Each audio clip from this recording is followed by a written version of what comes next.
त्रिदलं त्रिगुणाकारं त्रिनेत्रं च त्रिधायुधं त्रिजन्म पापसंहारम् एकबिल्वं शिवार्पणम्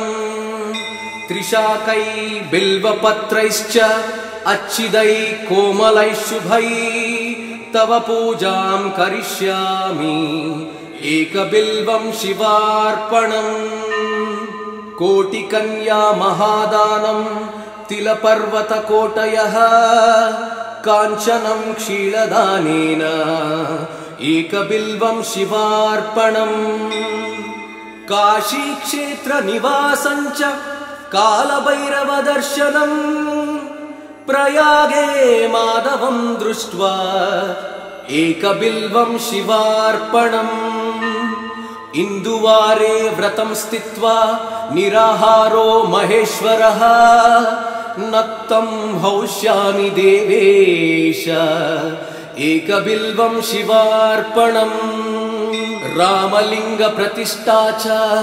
वैवाहिककृतं तथा तटाकानि च सन्धानम् एकबिल्वं शिवार्पणम् अखण्डबिल्वपत्रं च आयुधं शिवपूजनम् कृतं नाम सहस्रेण एकबिल्वं शिवार्पणम् उमया सह देवेश नन्दिवाहनमेव च भस्मलेपन सर्वाङ्गम् एकबिल्वं शिवार्पणम् सालग्रामेण विप्राणां तटाकं दशकूपयो यज्ञकोटिसहस्रश्च एकबिल्वं शिवार्पणम् दन्तिकोटिसहस्रेषु अश्वमेधशतक्रतौ कोटिकन्या महादानम् एकबिल्वं शिवार्पणम् बिल्वाणां दर्शनं पुण्यं स्पर्शनं पापनाशनम् अघोरपापसंहारम् एकबिल्वं शिवार्पणम् सहस्रवेदपाठेषु ब्रह्मस्थापनमुच्यते अनेकव्रतकोटीनाम् एकबिल्वं शिवार्पणम् अन्नदानसहस्रेषु सहस्रोपनयनं तथा अनेकजन्मपापानि एकबिल्वं शिवार्पणम् बिल्वाष्टकमिदं पुण्यं यः पठेत् शिवसन्निधौ शिवलोकमवाप्नोति एकबिल्वं शिवार्पणम्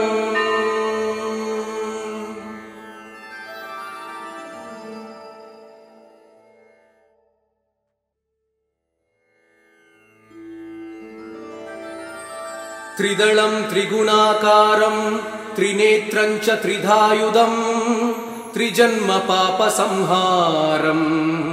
एकबिल्वं शिवार्पणम् त्रिशाकै बिल्वपत्रैश्च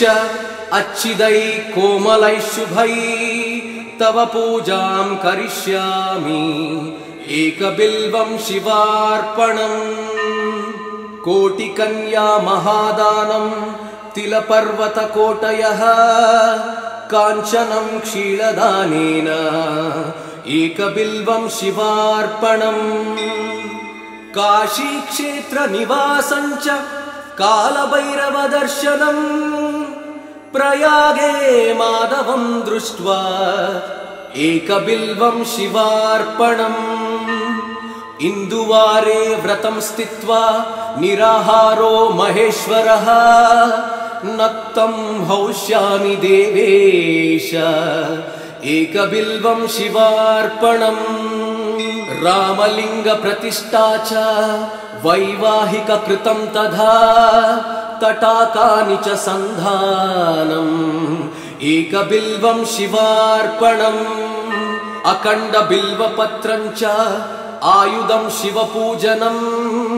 कृतं नाम सहस्रेण एकबिल्वं शिवार्पणम् उमया सह देवेश नन्दिवाहनमेव च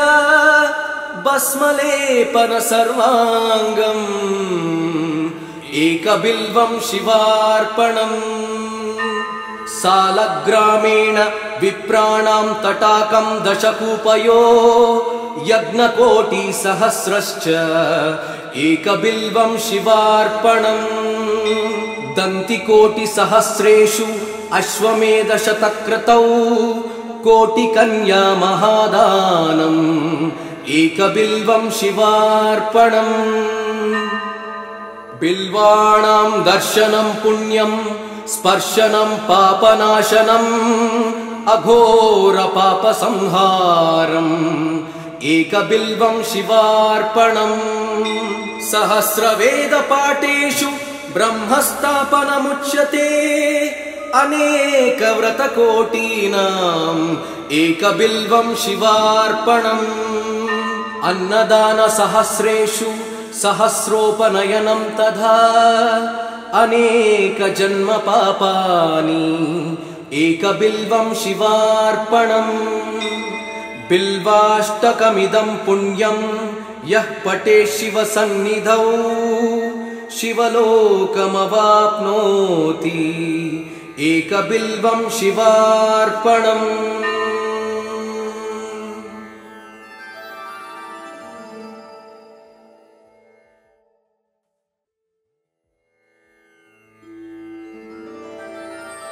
त्रिदलं त्रिगुणाकारं त्रिनेत्रं च त्रिधायुधं त्रिजन्मपापसंहारम् एकबिल्वं शिवार्पणम् त्रिशाकै बिल्वपत्रैश्च अच्छिदै कोमलै शुभै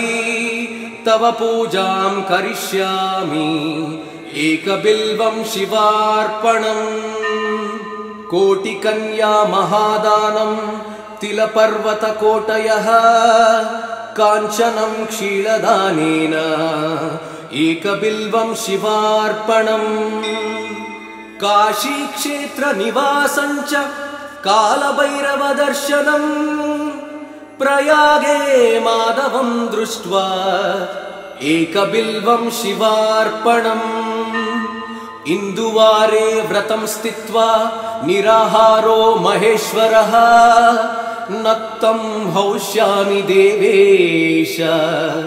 एकबिल्वं शिवार्पणम् रामलिङ्गप्रतिष्ठा च वैवाहिककृतं तथा तटाकानि च सन्धानम् एकबिल्वं शिवार्पणम् अखण्डबिल्वपत्रं च आयुधं शिवपूजनं कृतं नाम सहस्रेण एकबिल्वं शिवार्पणम् उमया सह देवेश नन्दिवाहनमेव च भस्मलेपन सर्वाङ्गम् एकबिल्वं शिवार्पणम् सालग्रामेण विप्राणां तटाकं दशकूपयो यज्ञकोटिसहस्रश्च एकबिल्वं शिवार्पणम् दन्तिकोटिसहस्रेषु अश्वमेधशतक्रतौ कोटिकन्या महादानम् एकबिल्वं शिवार्पणम् बिल्वाणां दर्शनं पुण्यं स्पर्शनं पापनाशनम् अघोरपापसंहारम् एकबिल्वं शिवार्पणम् सहस्रवेदपाठेषु ब्रह्मस्थापनमुच्यते अनेकव्रतकोटीनाम् एकबिल्वं शिवार्पणम् अन्नदानसहस्रेषु सहस्रोपनयनं तथा अनेकजन्मपापानि एकबिल्वं शिवार्पणम् बिल्वाष्टकमिदं पुण्यं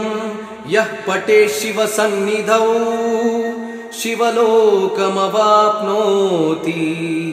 एकबिल्वं शिवार्पणम्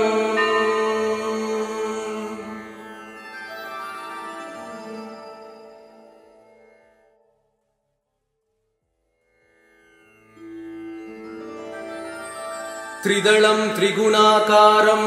त्रिनेत्रं च त्रिधायुधं त्रिजन्मपापसंहारम् एकबिल्वं शिवार्पणम् त्रिशाकै बिल्वपत्रैश्च अच्छिदै कोमलै शुभै तव पूजां करिष्यामि एकबिल्वं शिवार्पणम् कोटिकन्या महादानं तिलपर्वतकोटयः काञ्चनं क्षीरदानेन एकबिल्वं शिवार्पणम् काशीक्षेत्रनिवासं च कालभैरवदर्शनम् प्रयागे माधवं दृष्ट्वा एकबिल्वं शिवार्पणम् इन्दुवारे व्रतं स्थित्वा निराहारो महेश्वरः नक्तं हौष्यामि देवेश एकबिल्वं शिवार्पणम् रामलिङ्गप्रतिष्ठा च वैवाहिककृतं तथा तटाकानि च सन्धानम् एकबिल्वं शिवार्पणम् अखण्डबिल्वपत्रं च आयुधं शिवपूजनं कृतं नाम सहस्रेण एकबिल्वं शिवार्पणम् उमया सह देवेश नन्दिवाहनमेव च भस्मलेपन सर्वाङ्गम् एकबिल्वं शिवार्पणम् सालग्रामेण विप्राणां तटाकं दशकूपयो यज्ञकोटिसहस्रश्च एकबिल्वं शिवार्पणम् दन्तिकोटिसहस्रेषु अश्वमेधशतक्रतौ कोटिकन्या महादानम् एकबिल्वं शिवार्पणम् बिल्वाणां दर्शनं पुण्यं स्पर्शनं पापनाशनम् अघोरपापसंहारम् एकबिल्वं शिवार्पणम् सहस्रवेदपाठेषु ब्रह्मस्थापनमुच्यते अनेकव्रतकोटीनाम् एकबिल्वं शिवार्पणम् अन्नदानसहस्रेषु सहस्रोपनयनं तथा अनेकजन्मपापानि एकबिल्वं शिवार्पणम् बिल्वाष्टकमिदं पुण्यं यः पठेत् शिवसन्निधौ शिवलोकमवाप्नोति एकबिल्वं शिवार्पणम्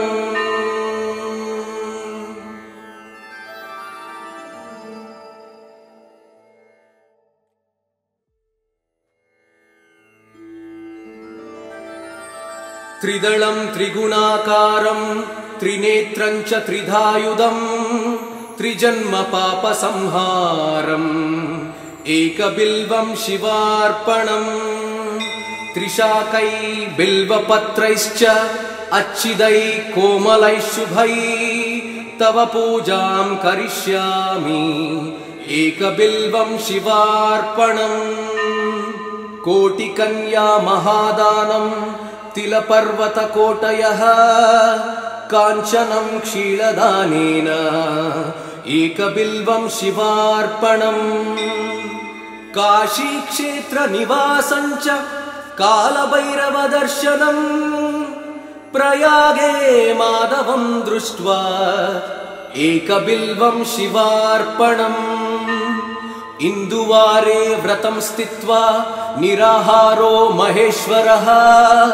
नक्तं हौष्यामि देवेश एकबिल्वं शिवार्पणम् रामलिङ्गप्रतिष्ठा च वैवाहिककृतं तथा तटाकानि च सन्धानम् एकबिल्वं शिवार्पणम् अखण्डबिल्वपत्रं च आयुधं शिवपूजनं कृतं नाम सहस्रेण एकबिल्वं शिवार्पणम् उमया सह देवेश नन्दिवाहनमेव च भस्मलेपन सर्वाङ्गम् एकबिल्वं शिवार्पणम् सालग्रामेण विप्राणां तटाकं दशकूपयो यज्ञकोटिसहस्रश्च एकबिल्वं शिवार्पणम् दन्तिकोटिसहस्रेषु अश्वमेधशतक्रतौ कोटिकन्या महादानम् एकबिल्वं शिवार्पणम् बिल्वाणां दर्शनं पुण्यं स्पर्शनं पापनाशनम् अघोरपापसंहारम् एकबिल्वं शिवार्पणम् सहस्रवेदपाठेषु ब्रह्मस्थापनमुच्यते अनेकव्रतकोटीनाम् एकबिल्वं शिवार्पणम् अन्नदानसहस्रेषु सहस्रोपनयनं तथा अनेकजन्मपापानि एकबिल्वं शिवार्पणम् बिल्वाष्टकमिदं पुण्यं यः पठेत् शिवसन्निधौ शिवलोकमवाप्नोति एकबिल्वं शिवार्पणम्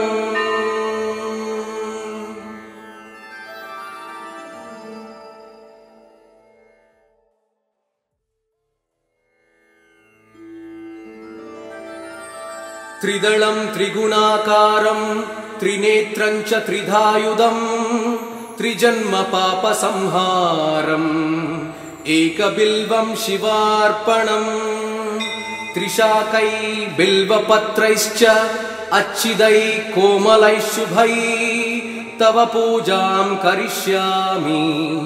एकबिल्वं शिवार्पणम् कोटिकन्या महादानं तिलपर्वतकोटयः काञ्चनं क्षीरदानेन एकबिल्वं शिवार्पणम् काशीक्षेत्रनिवासं च कालभैरवदर्शनम् प्रयागे माधवं दृष्ट्वा एकबिल्वं शिवार्पणम् इन्दुवारे व्रतं स्थित्वा निराहारो महेश्वरः नक्तं हौष्यामि देवेश एकबिल्वं शिवार्पणम् रामलिङ्गप्रतिष्ठा च वैवाहिककृतं तथा तटाकानि च सन्धानम् एकबिल्वं शिवार्पणम् अखण्डबिल्वपत्रं च आयुधं शिवपूजनं कृतं नाम सहस्रेण एकबिल्वं शिवार्पणम्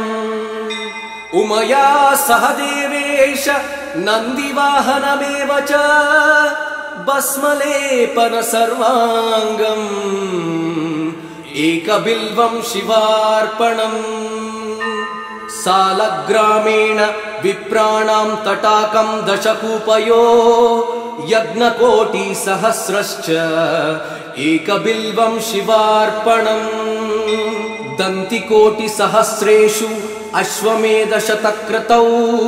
कोटिकन्या महादानम् एकबिल्वं शिवार्पणम्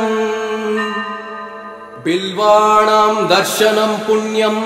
स्पर्शनं पापनाशनम् अघोरपापसंहारम् एकबिल्वं शिवार्पणम् सहस्रवेदपाठेषु ब्रह्मस्थापनमुच्यते अनेकव्रतकोटीनाम् एकबिल्वं शिवार्पणम् अन्नदानसहस्रेषु सहस्रोपनयनं तथा अनेकजन्मपापानि एकबिल्वं शिवार्पणम् बिल्वाष्टकमिदं पुण्यं यः पठेत् शिवसन्निधौ शिवलोकमवाप्नोति एकबिल्वं शिवार्पणम्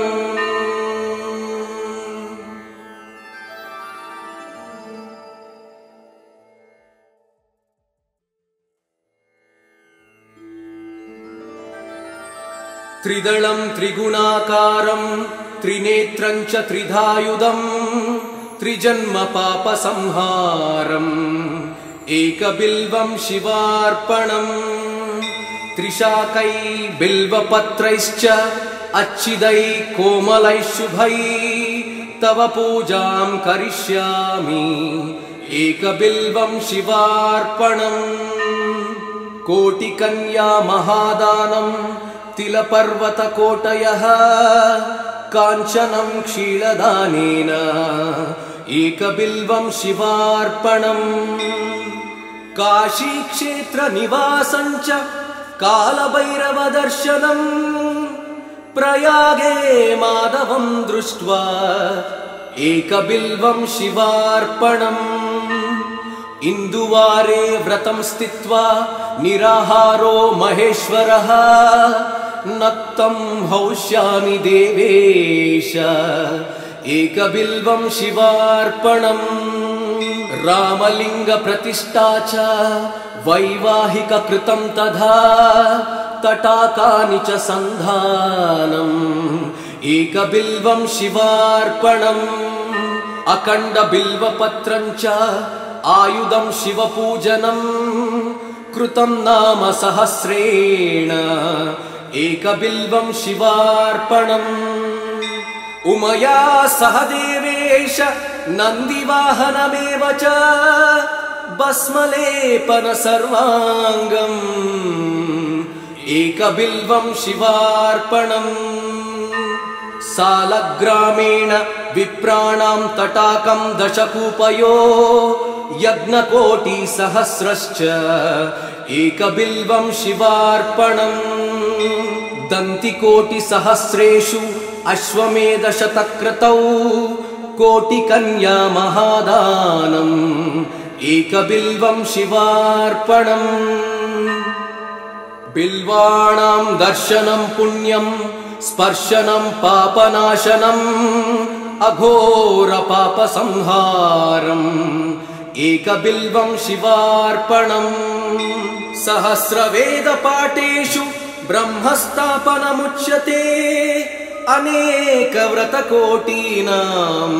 एकबिल्वं शिवार्पणम् अन्नदानसहस्रेषु सहस्रोपनयनं तथा अनेकजन्मपापानि एकबिल्वं शिवार्पणम् बिल्वाष्टकमिदं पुण्यं यः पठेत् शिवसन्निधौ शिवलोकमवाप्नोति एकबिल्वं शिवार्पणम्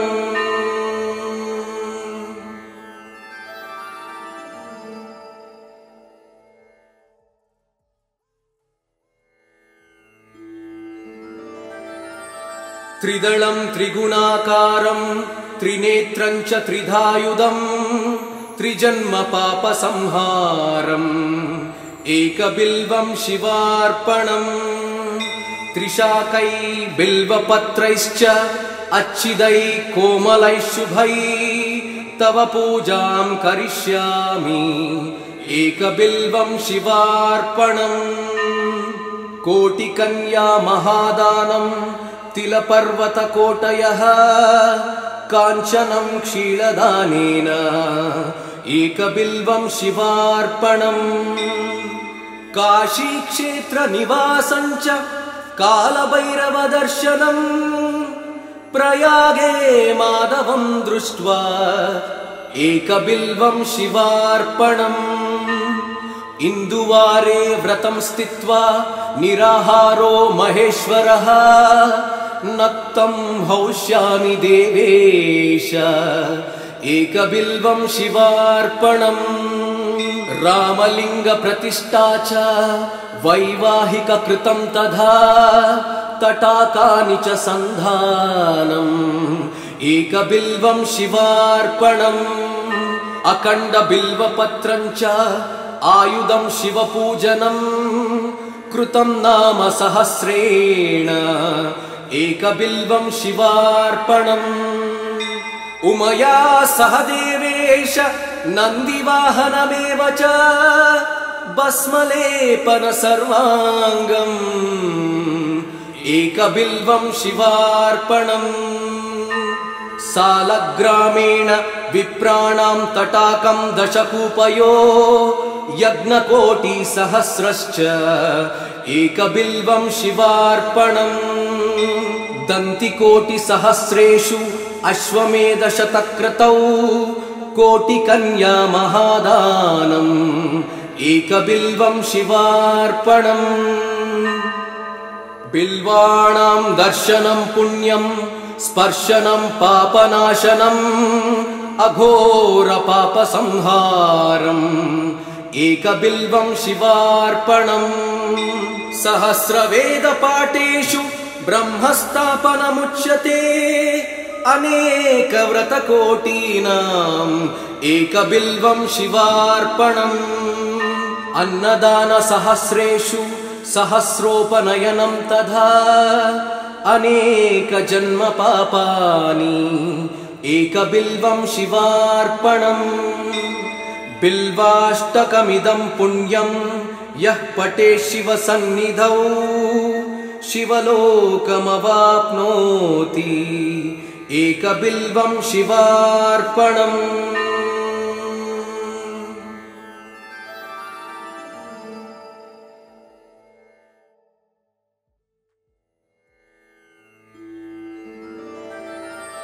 त्रिदलं त्रिगुणाकारं त्रिनेत्रं च त्रिधायुधं त्रिजन्मपापसंहारम् एकबिल्वं शिवार्पणम् त्रिशाकै बिल्वपत्रैश्च अच्छिदै कोमलै शुभै तव पूजां करिष्यामि एकबिल्वं शिवार्पणम् कोटिकन्या महादानं तिलपर्वतकोटयः काञ्चनं क्षीरदानेन एकबिल्वं शिवार्पणम् काशीक्षेत्रनिवासं च कालभैरवदर्शनम् प्रयागे माधवं दृष्ट्वा एकबिल्वं शिवार्पणम् इन्दुवारे व्रतं स्थित्वा निराहारो महेश्वरः नक्तं हौष्यामि देवेश एकबिल्वं शिवार्पणम् रामलिङ्गप्रतिष्ठा च वैवाहिककृतं तथा तटाकानि च सन्धानम् एकबिल्वं शिवार्पणम् अखण्डबिल्वपत्रं च आयुधं शिवपूजनं कृतं नाम सहस्रेण एकबिल्वं शिवार्पणम् उमया सह देवेश नन्दिवाहनमेव च भस्मलेपन सर्वाङ्गम् एकबिल्वं शिवार्पणम् सालग्रामेण विप्राणां तटाकं दशकूपयो यज्ञकोटिसहस्रश्च एकबिल्वं शिवार्पणम् दन्तिकोटिसहस्रेषु अश्वमेधशतक्रतौ कोटिकन्या महादानम् एकबिल्वं शिवार्पणम् बिल्वाणां दर्शनं पुण्यं स्पर्शनं पापनाशनम् अघोरपापसंहारम् एकबिल्वं शिवार्पणम् सहस्रवेदपाठेषु ब्रह्मस्थापनमुच्यते अनेकव्रतकोटीनाम् एकबिल्वं शिवार्पणम् अन्नदानसहस्रेषु सहस्रोपनयनं तथा अनेकजन्मपापानि एकबिल्वं शिवार्पणम् बिल्वाष्टकमिदं पुण्यं यः पठेत् शिवसन्निधौ शिवलोकमवाप्नोति एकबिल्वं शिवार्पणम्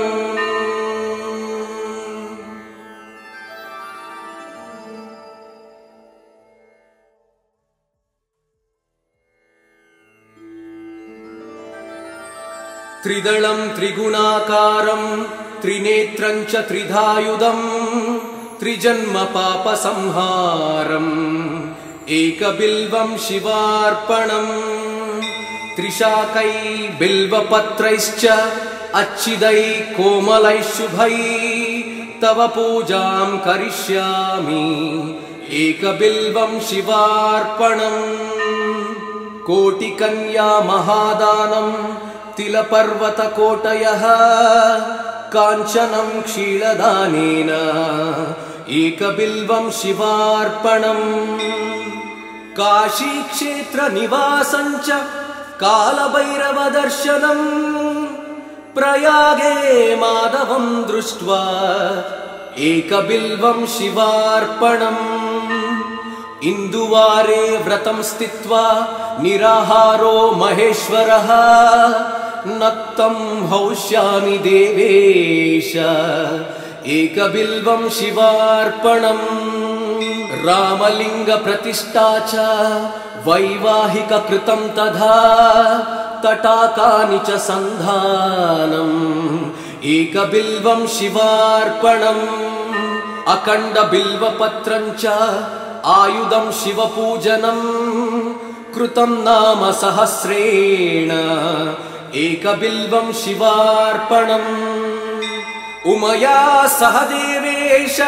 नन्दिवाहनमेव च भस्मलेपन सर्वाङ्गम् एकबिल्वं शिवार्पणम् सालग्रामेण विप्राणां तटाकं दशकूपयो यज्ञकोटिसहस्रश्च एकबिल्वं शिवार्पणम् दन्तिकोटिसहस्रेषु अश्वमेधशतक्रतौ कोटिकन्या महादानम् एकबिल्वं शिवार्पणम् बिल्वाणां दर्शनं पुण्यं स्पर्शनं पापनाशनम् अघोरपापसंहारम् एकबिल्वं शिवार्पणम् सहस्रवेदपाठेषु ब्रह्मस्थापनमुच्यते अनेकव्रतकोटीनाम् एकबिल्वं शिवार्पणम् अन्नदानसहस्रेषु सहस्रोपनयनं तथा अनेकजन्मपापानि एकबिल्वं शिवार्पणम् बिल्वाष्टकमिदं पुण्यं यः पठेत् शिवसन्निधौ शिवलोकमवाप्नोति एकबिल्वं शिवार्पणम्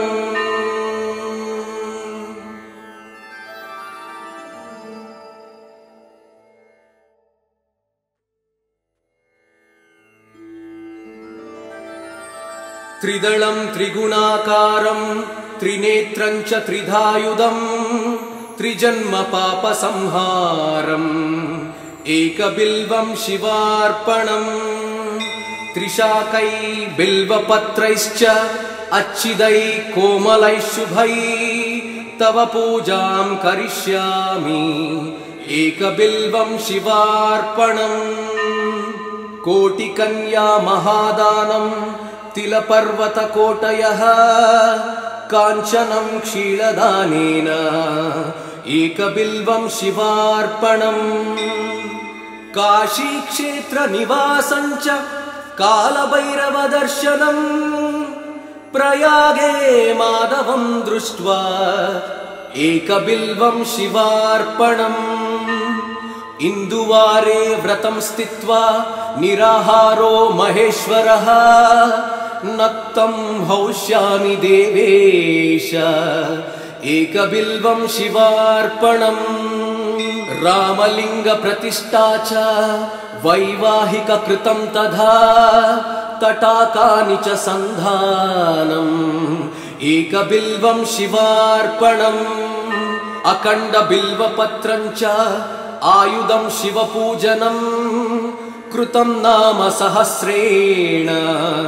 एकबिल्वं शिवार्पणम् उमया सह देवेश नन्दिवाहनमेव च भस्मलेपन सर्वाङ्गम् एकबिल्वं शिवार्पणम् सालग्रामेण विप्राणां तटाकं दशकूपयो यज्ञकोटिसहस्रश्च एकबिल्वं शिवार्पणम् दन्तिकोटिसहस्रेषु अश्वमेधशतक्रतौ कोटिकन्या महादानम् एकबिल्वं शिवार्पणम् बिल्वाणां दर्शनं पुण्यं स्पर्शनं पापनाशनम् अघोरपापसंहारम् एकबिल्वं शिवार्पणम् सहस्रवेदपाठेषु ब्रह्मस्थापनमुच्यते अनेकव्रतकोटीनाम् एकबिल्वं शिवार्पणम् अन्नदानसहस्रेषु सहस्रोपनयनं तथा अनेकजन्मपापानि एकबिल्वं शिवार्पणम् बिल्वाष्टकमिदं पुण्यं यः पठेत् शिवसन्निधौ शिवलोकमवाप्नोति एकबिल्वं शिवार्पणम्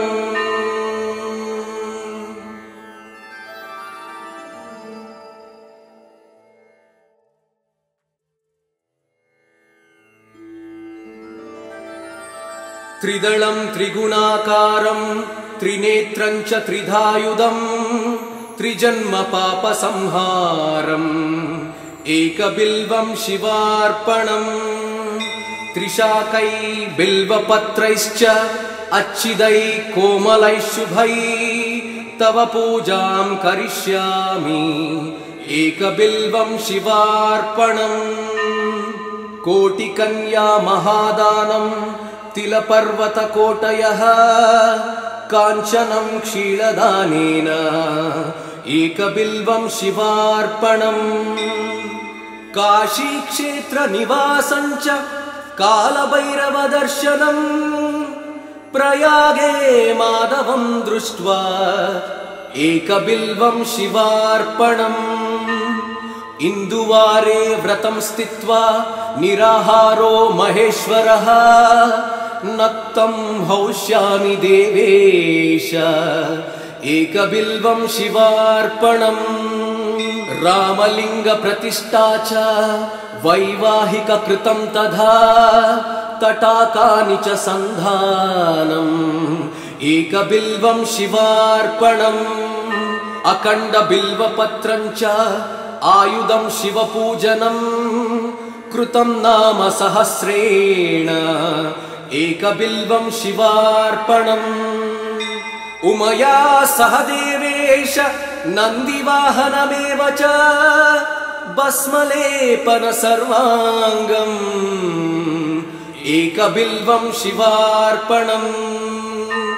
सालग्रामेण विप्राणां तटाकं दशकूपयो यज्ञकोटिसहस्रश्च एकबिल्वं शिवार्पणम् दन्तिकोटिसहस्रेषु अश्वमेधशतक्रतौ कोटिकन्या महादानम् एकबिल्वं शिवार्पणम् बिल्वाणां दर्शनं पुण्यं स्पर्शनं पापनाशनम् अघोरपापसंहारम् एकबिल्वं शिवार्पणम् सहस्रवेदपाठेषु ब्रह्मस्थापनमुच्यते अनेकव्रतकोटीनाम् एकबिल्वं शिवार्पणम् अन्नदानसहस्रेषु सहस्रोपनयनं तथा अनेकजन्मपापानि एकबिल्वं शिवार्पणम् बिल्वाष्टकमिदं पुण्यं यः पठेत् शिवसन्निधौ शिवलोकमवाप्नोति एकबिल्वं शिवार्पणम्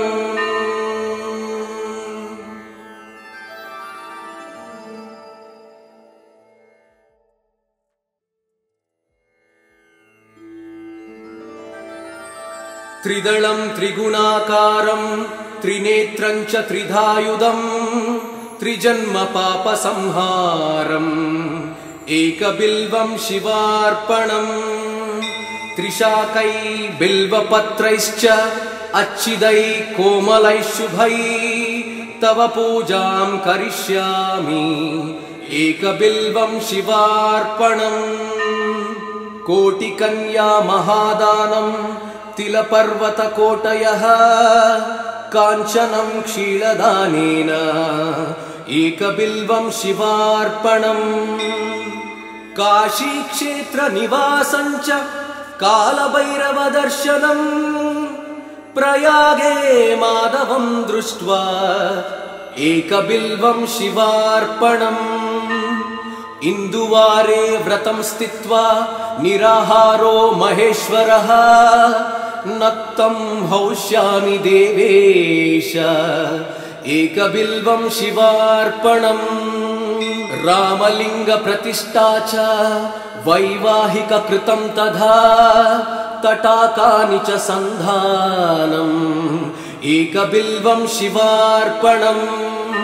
अखण्डबिल्वपत्रं च आयुधं शिवपूजनं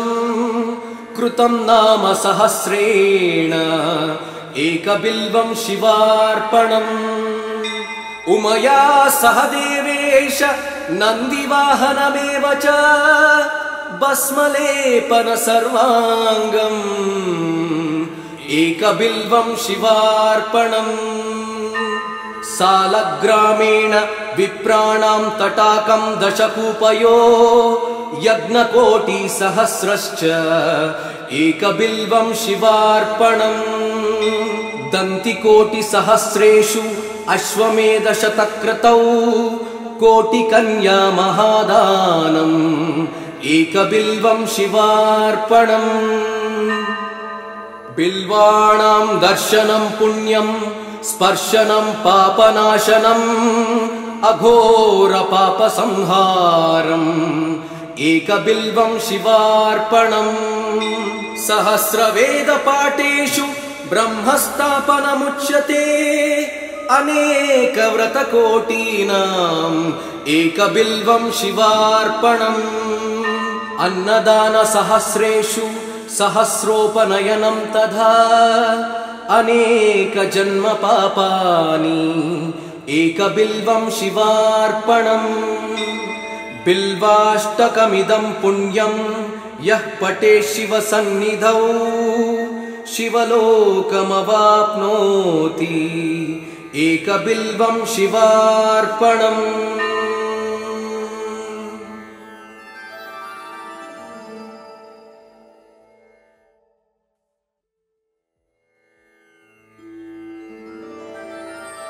त्रिदलं त्रिगुणाकारं त्रिनेत्रं च त्रिधायुधं त्रिजन्मपापसंहारम् एकबिल्वं शिवार्पणम् त्रिशाकै बिल्वपत्रैश्च अच्छिदै कोमलै शुभै तव पूजां करिष्यामि एकबिल्वं शिवार्पणम्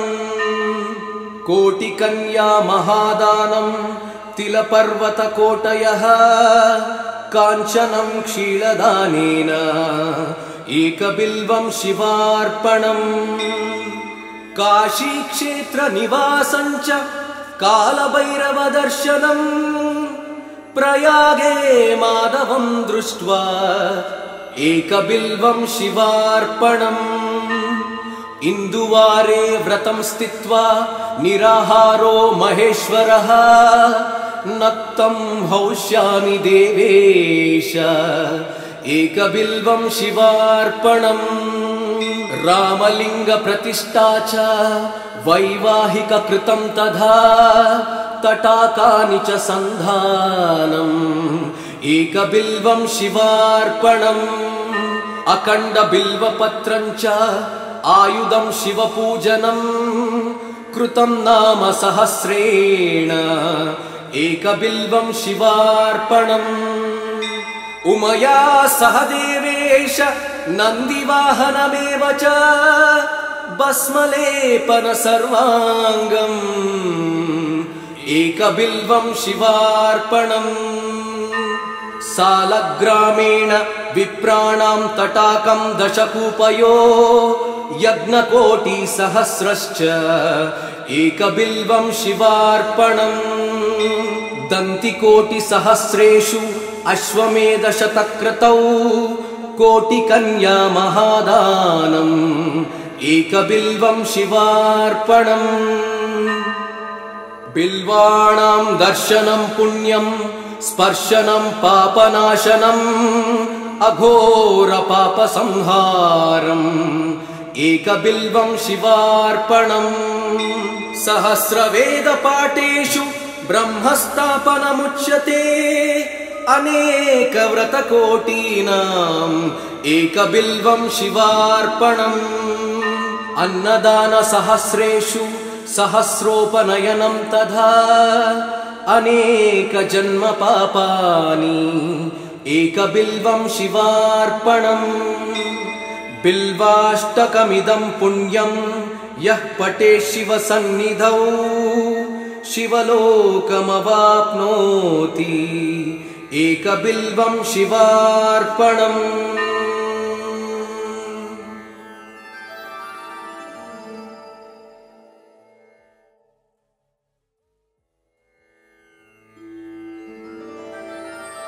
त्रिदलं त्रिगुणाकारं त्रिनेत्रं च त्रिधायुधं त्रिजन्मपापसंहारम् एकबिल्वं शिवार्पणम् त्रिशाकै बिल्वपत्रैश्च अच्छिदै कोमलै शुभै तव पूजां करिष्यामि एकबिल्वं शिवार्पणम् कोटिकन्या महादानं तिलपर्वतकोटयः काञ्चनं क्षीरदानेन एकबिल्वं शिवार्पणम् काशीक्षेत्रनिवासं च कालभैरवदर्शनम् प्रयागे माधवं दृष्ट्वा एकबिल्वं शिवार्पणम् इन्दुवारे व्रतं स्थित्वा निराहारो महेश्वरः नक्तं हौष्यामि देवेश एकबिल्वं शिवार्पणम् रामलिङ्गप्रतिष्ठा च वैवाहिककृतं तथा तटाकानि च सन्धानम् एकबिल्वं शिवार्पणम् अखण्डबिल्वपत्रं च आयुधं शिवपूजनं कृतं नाम सहस्रेण एकबिल्वं शिवार्पणम् उमया सह देवेश नन्दिवाहनमेव च भस्मलेपन सर्वाङ्गम् एकबिल्वं शिवार्पणम् सालग्रामेण विप्राणां तटाकं दशकूपयो यज्ञकोटिसहस्रश्च एकबिल्वं शिवार्पणम् दन्तिकोटिसहस्रेषु अश्वमेधशतक्रतौ कोटिकन्या महादानम् एकबिल्वं शिवार्पणम् बिल्वाणां दर्शनं पुण्यं स्पर्शनं पापनाशनम् अघोरपापसंहारम् एकबिल्वं शिवार्पणम् सहस्रवेदपाठेषु ब्रह्मस्थापनमुच्यते अनेकव्रतकोटीनाम् एकबिल्वं शिवार्पणम् अन्नदानसहस्रेषु सहस्रोपनयनं तथा अनेकजन्मपापानि एकबिल्वं शिवार्पणम् बिल्वाष्टकमिदं पुण्यं यः पठेत् शिवसन्निधौ शिवलोकमवाप्नोति एकबिल्वं शिवार्पणम्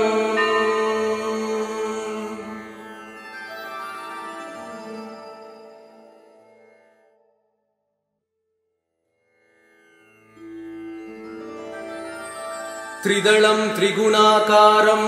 त्रिनेत्रं च त्रिधायुधं त्रिजन्मपापसंहारम् एकबिल्वं शिवार्पणम् त्रिशाकै बिल्वपत्रैश्च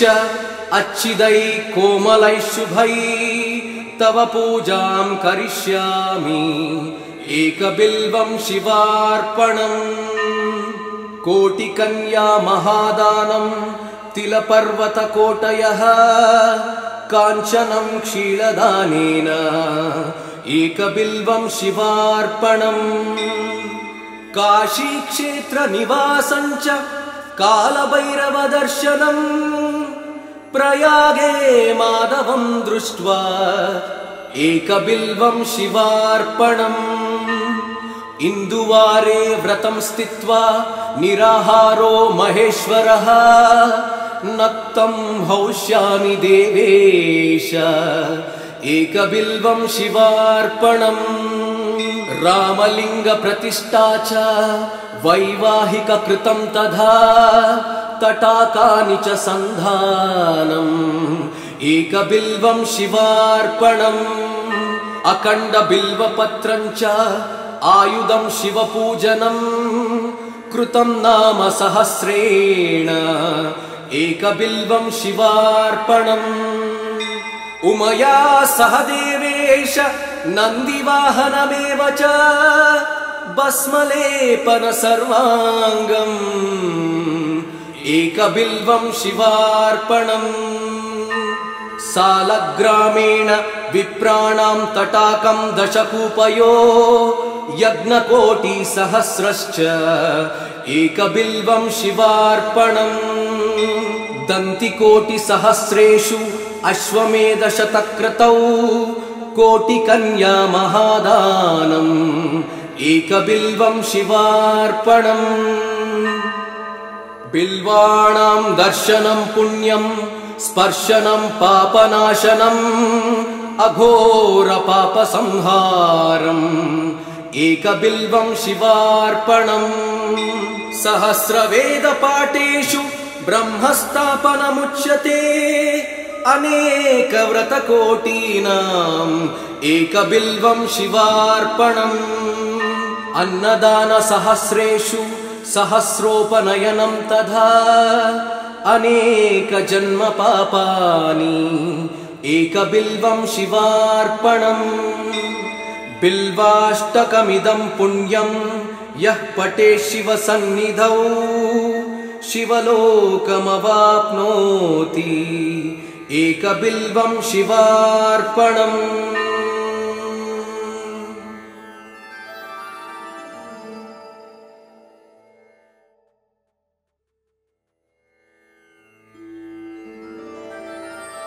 त्रिदलं त्रिगुणाकारं त्रिनेत्रं च त्रिधायुधं त्रिजन्म पापसंहारम् एकबिल्वं शिवार्पणम् त्रिशाकै बिल्वपत्रैश्च अच्छिदै कोमलै शुभै तव पूजां करिष्यामि एकबिल्वं शिवार्पणम् कोटिकन्या महादानं तिलपर्वतकोटयः काञ्चनं क्षीलदानेन एकबिल्वं शिवार्पणम् काशीक्षेत्रनिवासं च कालभैरवदर्शनम् प्रयागे माधवं दृष्ट्वा एकबिल्वं शिवार्पणम् इन्दुवारे व्रतं स्थित्वा निराहारो महेश्वरः नक्तं हौष्यामि देवेश एकबिल्वं शिवार्पणम् रामलिंग प्रतिष्ठा च वैवाहिक कृतं तथा तटाकानि च सन्धानम् एकबिल्वं शिवार्पणम् अखण्ड बिल्वपत्रं च आयुधं शिवपूजनं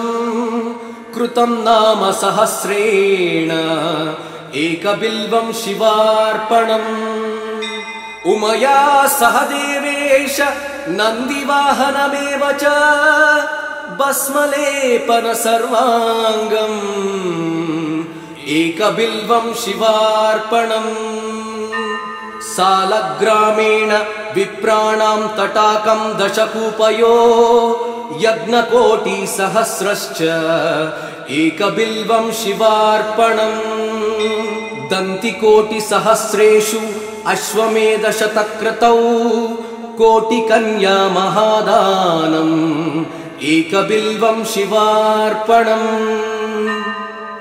बिल्वाणां दर्शनं पुण्यं स्पर्शनं पापनाशनम् अघोर पापसंहारम् एकबिल्वं शिवार्पणम् सहस्रवेदपाठेषु ब्रह्मस्थापनमुच्यते अनेकव्रतकोटीनाम् एकबिल्वं शिवार्पणम् अन्नदानसहस्रेषु सहस्रोपनयनं तथा अनेकजन्मपापानि एकबिल्वं शिवार्पणम्